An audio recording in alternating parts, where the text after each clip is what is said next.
Good morning, friends. How are you? I hope you all are safe at home and studying at home in these lockdown days.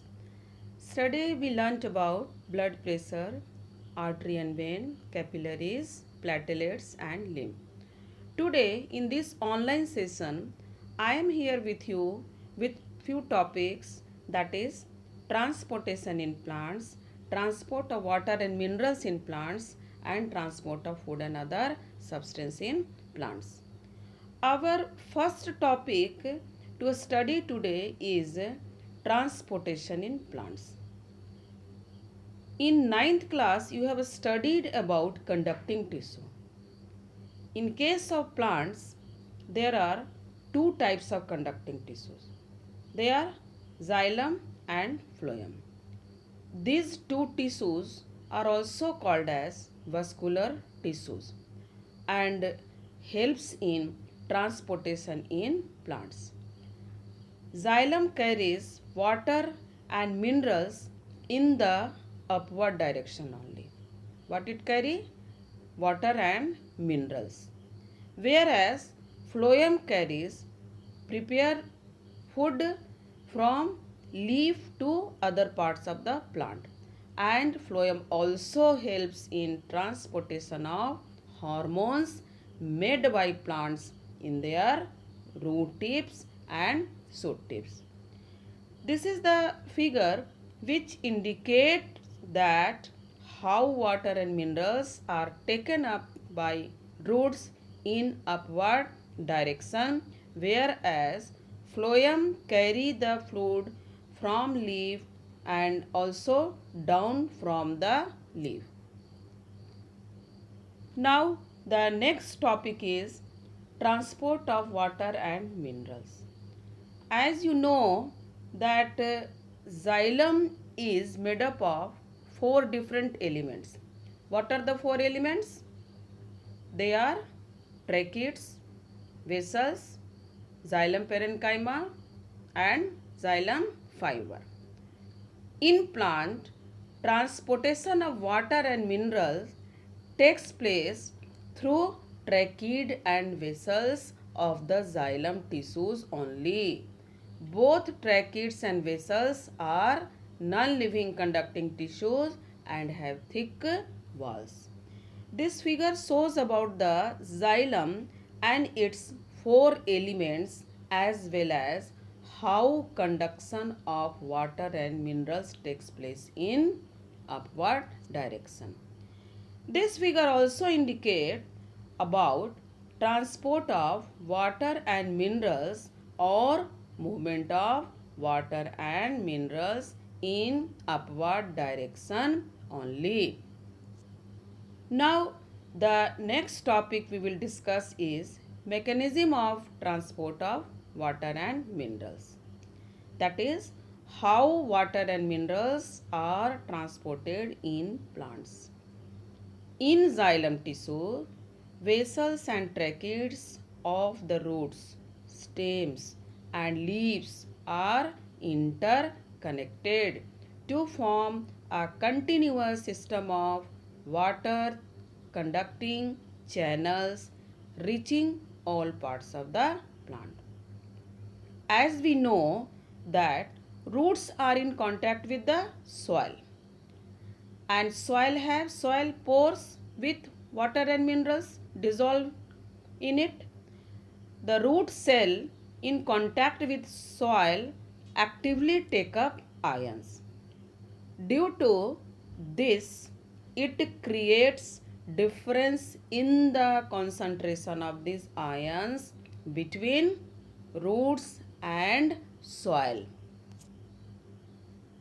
This helps in creating a difference in the concentration of these ions between roots and soils. Therefore, by the process of diffusion, which process? Diffusion, water along with the minerals enters into the root hair and then passes it through root cortex, endodermis and reach to root xylem. from root xylem, water enters into a stem xylem via petiole, that is a stalk of the leaf. Whatever the water is absorbed by the plants, only 1 to 2% is utilized for the process of photosynthesis and other metabolic activities. So, what about the rest of the water? Rest of the water comes out through stomata by the process of transpiration. What is transpiration? Do you know? It is the loss of water in the form of water vapor. This loss of water is compensated by movement of fresh supply of water to the leaves. Loss of water by the leaves creates a suction which helps in pulling up water from the xylem tissues. Now, I hope that it is clear to all of you that transpiration helps in the upward movement of water from roots to leaf, and it is also called as ascent of sap. This figure shows that xylem carry water and dissolved minerals up from root and then stem and then leaves. Last topic of today's session is transport of food and other substance, that is also called as translocation. It takes place with the help of vascular tissue, or we call it as conducting tissue called phloem. Phloem is also helpful in transportation of amino acid and hormones. These substances are specially delivered to the storage organ of root, fruit, birds, and also the growing organs. Phloem is of 4 types: sieve tubes, companion cell, phloem parenchyma, and phloem fiber. Out of these 4 elements, sieve tubes and companion cells are responsible for translocation of food and other substances, both in upward and downward direction. Osmotic pressure is the cause for translocation of food and other substance.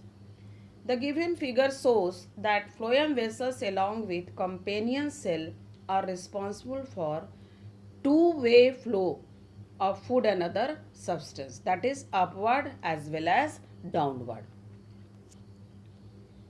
In this figure, it is clearly shown about the steps of transport of water and minerals. Due to capillary action, water rises up when water is absorbed by the root hair, and water is lost by the transpiration. It creates suction for absorption of water and minerals in upward direction. Thank you children, and have a lovely day.